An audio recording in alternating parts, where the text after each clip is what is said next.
ओम शांति। अज मिठा मिठा श्री बाबा ब्रह्मानंद द्वारा चवंता मीठे मीठे बच्चे बाबा पाण के पहिरियों कहिड़ी कहिड़ी सावधानी ॾींदा आहिनि कि पंहिंजे पाण खे आत्मा सम्झो। आत्मा सम्झी करे परम पिता परमात्मा जी यादि में वियो।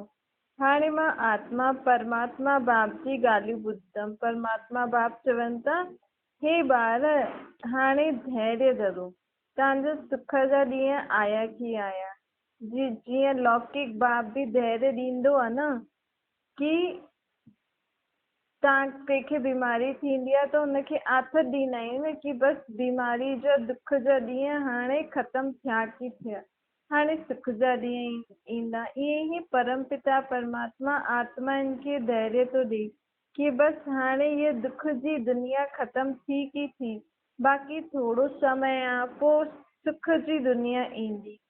तेसि ताईं तव्हां परमात्मा खे यादि करे शक्ति धारण करो। शिव बाबा जी शक्ति सेना आहे न। ॾिसो, कल्प पहिरियों बि तव्हां सभु शिव बाबा खां शक्ति वठी करे हिन दुनिया खे नर्क का स्वर्ग ठातो हुयो। हाणे वरी खां परमात्मा खे यादि करो ऐं परमात्मा जी शक्ति सां हिन दुनिया खे नर्क का स्वर्ग ठाहिणो आहे। कोई लड़ाई झगड़ो न करणो आहे। नर्क का स्वर्ग ठाहिणो आहे। कीअं? योग बल सां, परमात्मा जी शक्ति सां। बाबा चवनि था कि मां कंहिंजे मथां कृपा या आशीर्वाद न कंदो आहे। यादि में रहो, यादि सां शक्ति धारण करो ऐं पंहिंजा विक्रम विनाश करो त तव्हां आत्मा शांति धाम में हली वेंदव। पोइ हिन सृष्टि ते स्वर्ग में ईंदव। शिव जी शक्ति सां इहा पुरानी दुनिया पलटजे थी। शिव जी शक्ति केरु हिन धरती ते खणी थो अचे? तव्हां सभु ॿार।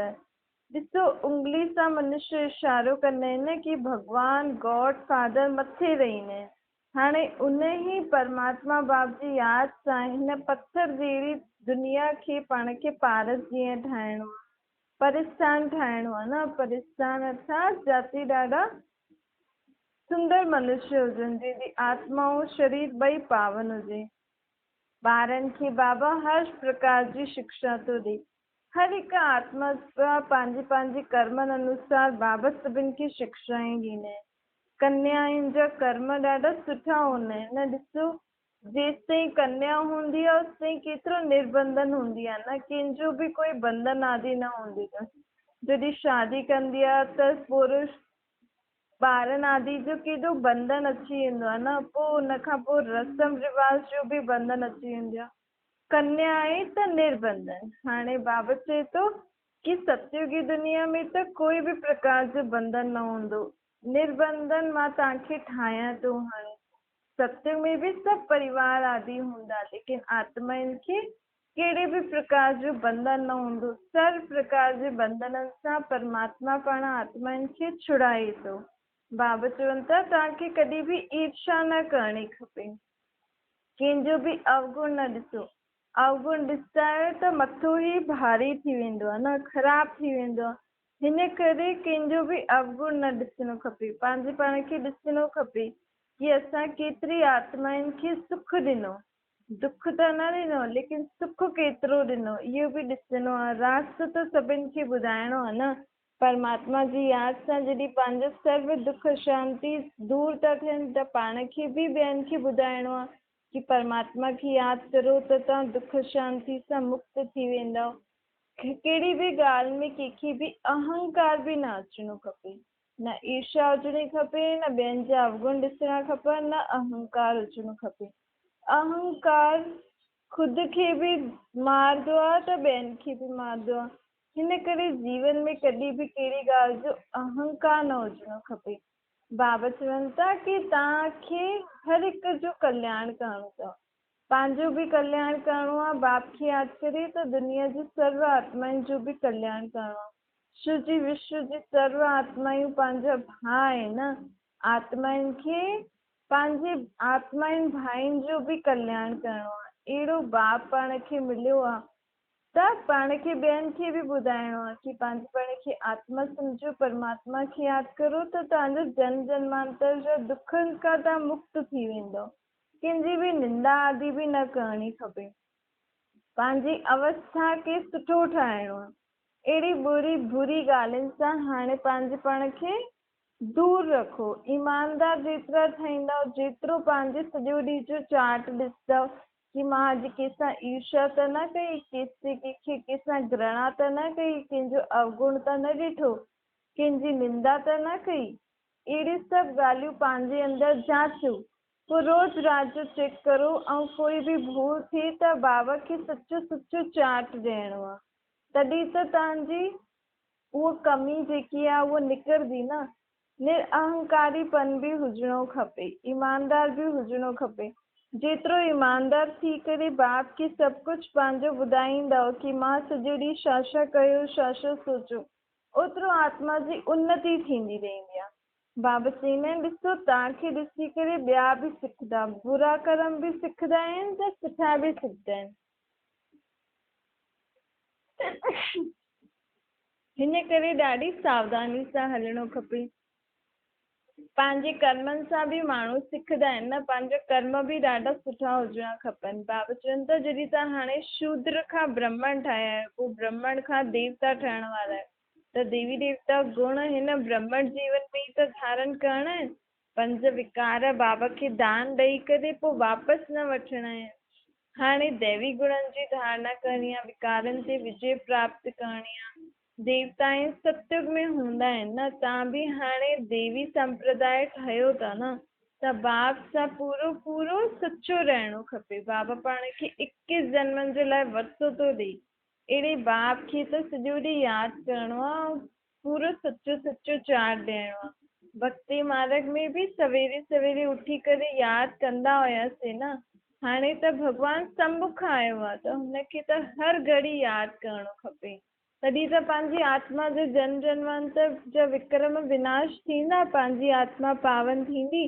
दैवी गुणनि जी धारणा करण जे लाइ आत्मा खे जेकी शक्ति खपे उहो कॾहिं ईंदी?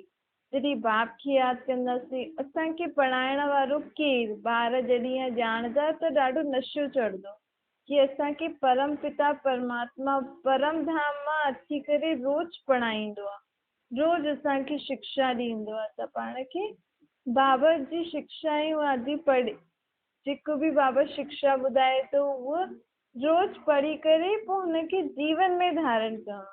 सिर्फ़ु ॿुधी करे ख़ुशि न थियणो, हुनखे पंहिंजे कर्मनि में बि लाइणो आहे।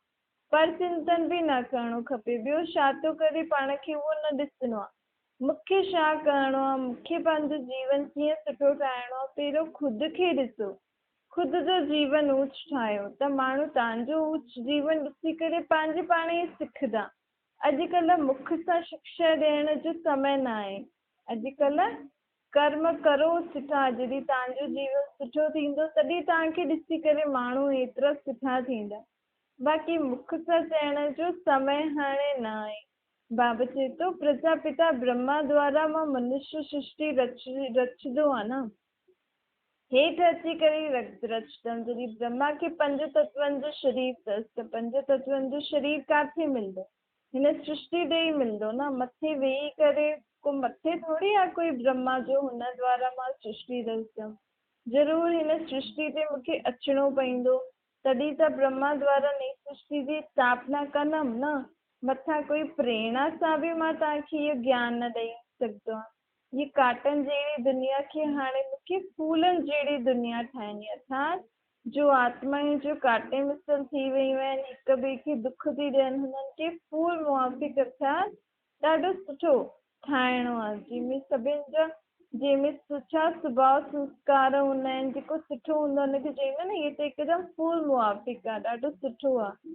त पाण खे बि बाबा अहिड़ो थो ठाहे। हुनजे लाइ पंहिंजो संस्कार स्वभाव खे परिवर्तन करणो आहे। बाबा ब्रह्मा द्वारा सृष्टि रचे थो न। हर कल्प में हिकु बार, कल्प हूंदो आहे 5000 साल जो। जॾहिं 5000 साल पूरा थींदा आहिनि त बाप अची करे हिन सृष्टि खे वापसि खां नयो ठाहींदो आहे। ईअं न ॿियो कोई जगह सृष्टि नई ठाहींदो आहे, न।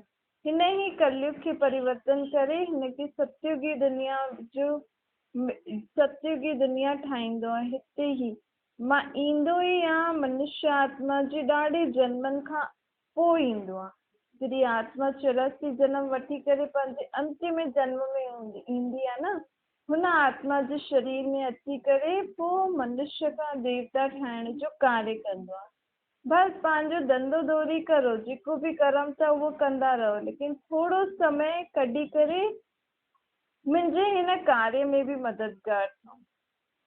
अञा ताईं त पाण शरीर जे संबंधी आदि जे लाइ ई सभु कार्य कंदा हुआसीं, लेकिन हाणे पाण खे भॻवानु चए थो कि मुंहिंजे हिन कार्य में, मनुष्य खां देवता ठाहिण में, नर्क खां स्वर्ग ठाहिण में जेको कार्य करां थो, हिन कार्य में मुंहिंजो मददगार ठहो। भले थोरो समय ई ठहो, लेकिन सॼे ॾींहं में थोरो समय कढो कि बाबा हाणे मां तव्हांजे हिन कार्य में मदद करण लाइ वेठो आहियां। पोइ बाबा जेको बि सेवा ॾे उहो पाण खे करणी आहे। बाबा चए थो प्रेरणा सां त कुझु कमु न थींदो न, मूंखे अची करे तव्हांखे ब्रह्मा द्वारा मत ॾियणी पवंदी, त मां हाणे आयो आहे मत ॾियण। मां सिर्फ़ु पावन थियण जी मत ॾींदो आहियां कि कीअं आत्मा पावन ठहे, कीअं दुनिया पावन ठहे। छोजी देवी देवता आहियूं ऐं हुननि जी दुनिया ॾाढी शुद्ध पवित्र हुई, पावन हुई न, त मां त सिर्फ़ु पावन ठहिण जी ई मत ॾींदो आहियां, ज्ञान ॾींदो आहियां। मां आहियां ई पतित पावन, त मां अची करे पावन ई ठाहींदमि न। दुनिया में त माण्हू चवंदा आहिनि कि मां मरे हुए खे जिंदो कंदो आहियां, मुंहिंजो इहो कमु थोरी आहे। मां अहिड़ा कम न कंदो आहियां, मां कंहिं मुर्दे खे जिंदा न कंदो आहियां। उहो आत्मा वञी करे ॿियो शरीर वठे, हाणे हुन शरीर जो कमु ई न आहे, हुनखे जिंदो करे छा कंदो। आत्मा त पंहिंजे कर्मनि अनुसार जनम वठे थी न, हुनजो हुन शरीर में पार्ट पूरो थी वियो त ॿियो वठण वई। हाणे त हिन में हुन मुर्दे खे जिंदो करण जो कमु मुंहिंजो न आहे। मां त सिर्फ़ु आत्माउनि खे पावन ठाहींदो, मुंहिंजो त इहो ई कमु आहे। ॾिसो दुनिया में हकीम माण्हू बि हूंदा आहिनि न, उहो बीमारी खे जड़ी बूटी सां ठीकु कंदा आहिनि, उन्हनि जी केॾी महिमा थींदी आहे न। कंहिंजो ॿार न आहे, कंहिंखे धन न आहे, त गुरू जी कृपा सां ॿार थी वियो, धन मिली वियो। लेकिन अगरि ॿार मरी वियो त पोइ चवंदा आहिनि भावी। हाणे गुरू जी कृपा सां ॿार थियो, धन मिलियो ऐं मरी वियो त भावी छा। ये त कर्मनि अनुसार वो ॿार खे अचिणो हुयो, आयो, धन मिलणो हुयो, मिलियो। हिन में कंहिंजी आशीर्वाद आदि जी ॻाल्हि थोरी थींदी आहे। बाबा चवंदा आहिनि मां त तव्हांजे लाइ अहिड़ो कोई कमु न कंदो आहियां, मां त सिर्फ़ु अची करे पावन ठाहिण जी मत ॾींदो आहियां। मां आहियां एवर पावन। मनुष्य पतित थींदा आहिनि त मां हुननि खे अची करे पावन ठाहींदो आहियां। सुख शांति सुख जो सागर आहियां न, मां पवित्रता जो सागर आहियां, त मां अची करे तव्हां सभिनि खे पवित्र शांति ऐं सुख ॾींदो आहे। तव्हांखे अहिड़ो लाइक़ु ठाहींदो आहे कि तव्हां सत्य जी दुनिया में वञी करे ऊच पद पायो। जेका बि ॿार मूंखे यादि कंदा, मुंहिंजे हिन ज्ञान खे ॿुधंदा, उहे सत्य जी दुनिया में त ज़रूरु ईंदा, लेकिन सत्य जी दुनिया में अचण सां ख़ुशी थोरी थियणी आहे। हुते वञिणो आहे त ऊच पद पाइणो आहे न। ऊचे हुते वञी करे छा कर्म कंदासीं, त उहो बि त सोचणो खपे न। त हुनजे लाइ पुरुषारथ करणो खपे। सिर्फ़ु ज्ञान ॿुधियो, हुन सां ख़ुशि न थियो, लेकिन जेको ॿुधो था हुनखे जीवन में धारण करो। उथंदे वेहंदे खाईंदे पीअंदे बाप जी यादि में रहो, त पोइ तव्हां हुते वञी करे ऊच पद पाईंदव। शरीर छॾण खां पहिरियों आत्मा जो सभु हिसाब किताब चुकतू थी वञनि, आत्मा पावन थी वञे, सर्वगुण संपन्न 16 कला संपूर्ण निर्विकारी थी वञे, तॾहिं त वो ऊच पद पाईंदी न। दैवी गुण धारण थी वेंदा त आत्मा वञी करे सत्युग में ऊच पद पाईंदी। त अहिड़ो पुरुषारथ करणो खपे कि असां हुते वञी लक्ष्मी नारायण जहिड़ो जीवन जियूं। बाक़ी त हुननि जे राज्य में ॾाढा सारा माण्हू हूंदा, लेकिन हुननि जे परिवार वारा ठहूं त उहो सुठो आहे न। हिन करे पंहिंजो पुरुषारथ करणो आहे।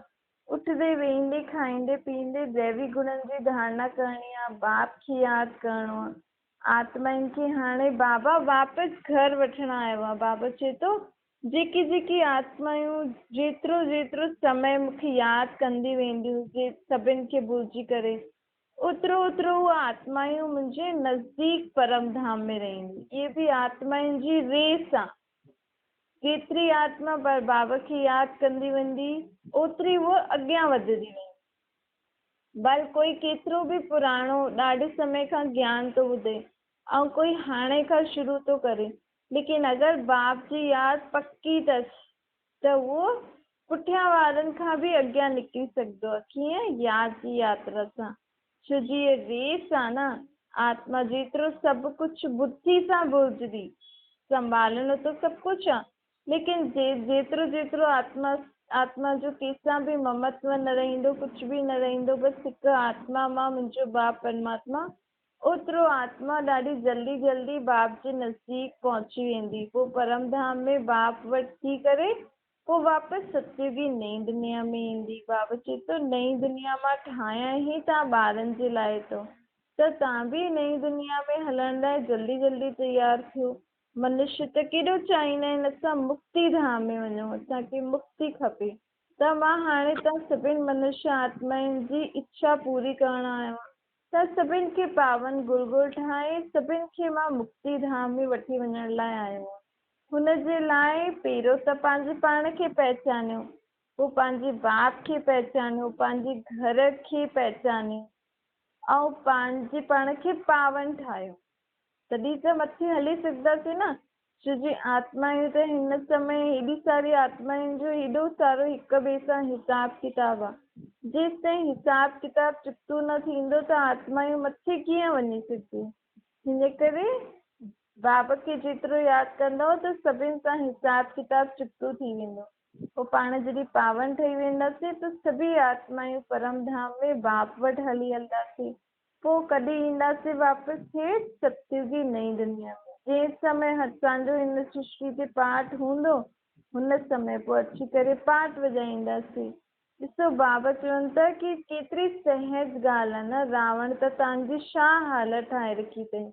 हाणे मां परमात्मा राम अची करे वापसि खां तव्हांखे ऊच थो ठाहियां, तव्हांजे कर्मनि खे, बोल खे, सोचण खे वरी खां ऊच थो ठाहियां। कीअं? मत ॾेई करे। श्रीमत ॻायल आहे न, श्रीमत भॻवान वाच्य हूंदो आहे न, भॻवान ई अची करे वाच्य कंदो आहे। कहिड़े तन में अची करे? बूढ़े ब्राह्मण तन में अची करे, हुननि जे तन में अची करे असांखे मत ॾींदो आहे, श्रेष्ठ मत, जंहिंसां आत्मा ॾाढी सुठी रीति ॻाल्हाइण, कर्म करण ऐं सोचणु सिखंदी आहे। बाबा चए थो तव्हांजो सुभाउ ॾाढो मिठो हुजिणो खपे, कॾहिं बि क्रोध आदि न करिणो खपे। ॾिसो बाबा जेका क्रोध कंदा आहिनि त उहो बाबा जे दिलि ते कीअं चढ़ंदा। श्री बाबा ख़ुदि ई एॾो मिठो आहे त बाबा जी दिलि ते बि कहिड़ा ॿार चढ़ंदा? जेका मिठा हूंदा, जिन जो सुभाउ संस्कार ॾाढो ई सुठो हूंदो। हिन करे बाबा जी दिलि ते चढ़ण लाइ पंहिंजे सुभाउ खे ॾाढो सुठो करो। बाबा आयो ई आहे तव्हांखे विश्व जी बादशाही ॾियण। सतयुगी दुनिया में त सभु केॾा मिठा हूंदा न, त अहिड़ी दुनिया में हलण लाइ बाबा पाण खे तयारु थो करे, त पाण खे बि ॾाढो मिठो थी करे हलणो आहे, हिमत करणी आहे। सिर्फ़ु मुख सां चइणो न आहे, करे करे ॾेखारिणो आहे, तॾहिं त कर्मनि में ईंदो न। सिर्फ़ु चइणो ऐं ॿुधणो न आहे, हुननि खे हर हिकु ॻाल्हि खे जेको बाबा ॿुधाए थो हुनखे कर्मनि में लाइणो आहे। देह अभिमान न हुजे, हमेशह आत्म अभिमानी ठही करे पुरुषार्थ करो। आत्म अभिमानी जेतिरा थींदा ओतिरो बाबा जे संग में रही करे तव्हांजे अंदरि सर्व कमज़ोरी, बुरायूं, सर्व बुरा सुभाउ संस्कार सभु ख़तमु थी वेंदा ऐं तव्हां हिकदमि बाप समान ठही वेंदो। बाप समान अर्थात परमात्मा बाप जे जहिड़ा सुभाउ संस्कार आहिनि, जेका कर्तव्य आहिनि, त मुंहिंजो आत्मा जा बि उहे सुभाउ संस्कार कर्तव्य थी वेंदा। मां परमात्मा जीअं त न थी सघंदी आहियां, अर्थात मां त आत्मा ई रहंदमि न, मुंहिंजे आत्मा जो पार्ट अलॻि आहे, परमात्मा जो पार्ट अलॻि आहे, लेकिन परमात्मा जहिड़ा गुण शक्तियूं धारण करे सघंदी आहियां, लेकिन मां आत्मा परमात्मा कॾहिं बि न थी सघंदी आहियां। परमात्मा पाण सभिनि आत्माउनि जो बाप आहे, लेकिन बाप जहिड़ा गुण शक्तियूं त आत्मा धारण करे सघंदी आहे न, छो जी उहो असांजो बाप आहे। त बाप जे बाबा मञियोसीं त बाबा जो सर्व गुण शक्ति जेकी बि इहे प्रॉपर्टी अथसि, परमात्मा वटि कहिड़ी प्रॉपर्टी अथसि? ज्ञान, गुण, शक्ति आहे, इहे ई त प्रॉपर्टी अथसि। जॾहिं आत्मा परमात्मा खे पंहिंजो मञे त परमात्मा जो सर्व गुण शक्तियूं कंहिंजी थी वियूं? आत्मा जो थिए त पाण ईअं ई कंदे कंदे बाप समान थी वेंदासीं। बाप समान आत्मा ठही करे पोइ काॾे हली वेंदासीं? सतयुगी नई दुनिया। त बाबा चवनि था की तव्हांखे पंहिंजे मथां बि तरस करिणो आहे ऐं पंहिंजे आत्मा आहिनि बाक़ी जेका बि दुनिया में आत्मायूं आहिनि हुननि जे मथां बि तरस करिणो ई आहे न। केतिरा दुखी आहिनि न मनुष्य आत्मा। त जॾहिं तव्हांखे सुख जो रास्तो मिलियो आहे, परमात्मा बाप मिलियो आहे, त विश्व जी सर्व आत्माउनि खे बि इहो ॿुधाइणो आहे कि पंहिंजे पाण खे आत्मा सम्झो, परमात्मा खे निराकार रूप में यादि करो त तव्हांजा सभु दुख शांति सभु ख़तम थी वेंदा। हिन सां तव्हां आत्माऊं सुख ऐं शांति महसूसु कंदव। छो जी आत्माउनि जो खे शक्ति ॾियण वारो त निराकार ई आहे न। बस दुनिया में अनेक देवी देवता गुरु आहिनि, संत आदि आहिनि, लेकिन हुननि जे शरीर में बि त आत्मा आहे न। त हुननि खे बि शक्ति ऐं गुण ॾियण वारो केरु आहे? उहो परमात्मा ई आहे न। उहो बि आत्मायूं आहिनि, पाण बि आत्मायूं आहिनि, पाण सभिनि आत्माउनि जो पीउ परमात्मा आहे।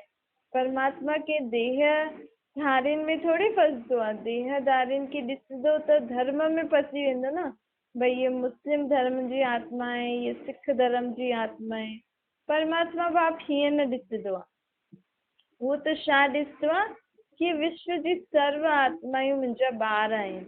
हिन सर्व आत्माउनि जेके दुखी थी वियूं आहिनि मुंहिंजा ॿार, मूंखे सभिनि खे सुख शांति जो, प्रेम जो, आनंद जो, ज्ञान जो, शक्तियुनि जो, गुणनि जो वरसो ॾियणो ई आहे। त मां हाणे आयो आहियां। जेकी आत्मा मूंखे पहचानंदी, चाहे वो कहिड़ो बि धर्म में पाठ थी वॼाए, पर जेकी बि आत्मा मूंखे पहचानंदी, मूंखे यादि कंदी, त हुनखे सर्व गुण ऐं शक्तियूं मिली वेंदसि। परमात्मा इहो थोरी ॾिसंदो आहे इहो वॾो गुरु आहे, हिन सृष्टि ते गुरु जो पाठ थो वॼाए, संत जो पाठ थो वॼाए, या कोई वॾो सन्यासी आहे त हिनखे ज़्यादा शक्तियूं ॾियांसि। न, परमात्मा जे लाइ त सभी आत्मायूं हिकु जहिड़ियूं आहिनि। परंतु तव्हां आत्मायूं केतिरो हुन परमात्मा खे पंहिंजो सम्झी करे यादि थी करो कि असांजो उहो पीउ आहे। हिन संबंध सां जेतिरो पाण हुनखे यादि कंदासीं ओतिरो उहो पंहिंजो आहे। चाहे वॾो वॾो कहिड़ो बि संत आदि गुरु आदि सन्यासी हुजे, लेकिन अगरि कोई झोपड़ी में बि, ग़रीब घर में बि कोई बि हुनखे परमात्मा खे सच्चे दिलि सां यादि कंदो आहे त पहिरियों परमात्मा हुनजी पुकार ॿुधंदो आहे। छो जी परमात्मा जे त सभी आत्मायूं आहिनि न, ऐं उहो शुद्ध आत्मा आहे। त हुनखे त निस्वार्थ प्यार खपे न। जेको बि निस्वार्थ रीति सां सच्चे मन सां हुनखे यादि कंदो आहे त हुनजी सर्व शक्तियूं गुण हुनजा थी वेंदा अथसि न। त हाणे पाण खे परमात्मा खे पंहिंजे बाप जे संबंध में यादि करो, कि बि देहधारी जे रूप में न यादि करो। उहो त निराकार आहे। ये देहधारी जेका बि आहिनि, ये त सभु देवी देवता गुरु आदि आहिनि, संत आदि आहिनि। उहो त ख़ुदि बि सृष्टि में पाठ वॼाए करे दुखी थींदा ई आहिनि। छो जी आत्मा आई आहे त सुख खां पोइ दुख त हुनखे ॾिसणो ई अथसि। चाहे कोई देवी देवता धर्म जी हुजे या कोई सन्यासी हुजे या गुरु हुजे, लेकिन जीवन में सुख खां पोइ दुख ॾिसणो ई पवंदो आहे। इहो त जीवन ईअं ई हलंदो आहे। पोइ दुख खां पोइ वापसि सुख ईंदो आहे। तॾहिं त चई न, दुख में सिमरन सभु करे, सुख में करे न कोई। भई भॻवान जो बि त कॾहिं पाठ हुजिणो खपे न। जॾहिं पाण दुखी थींदासीं तॾहिं त हुनखे माण्हू यादि कंदा त उहो बि पंहिंजो पाठ वॼाइणु ईंदो, न त खेल अधूरो रहिजी वेंदो न। हिन खेल में त सभिनि आत्माउनि जो पाठ आहे। चाहे देवी देवता धर्म वारी हुजनि या इस्लामी धर्म वारी या बौद्धी धर्म, ईसाई धर्म, सन्यासी धर्म, मुस्लिम धर्म, सिख धर्म, नंढा नंढा जेका बि अॼुकल्ह गुरु आदि ज्ञान आदि निकिता आहिनि, सभिनि जो पाठ आहे। ऐं हाणे हिन सृष्टि ते कंहिंजो पाठ थो हले? भॻवान जो।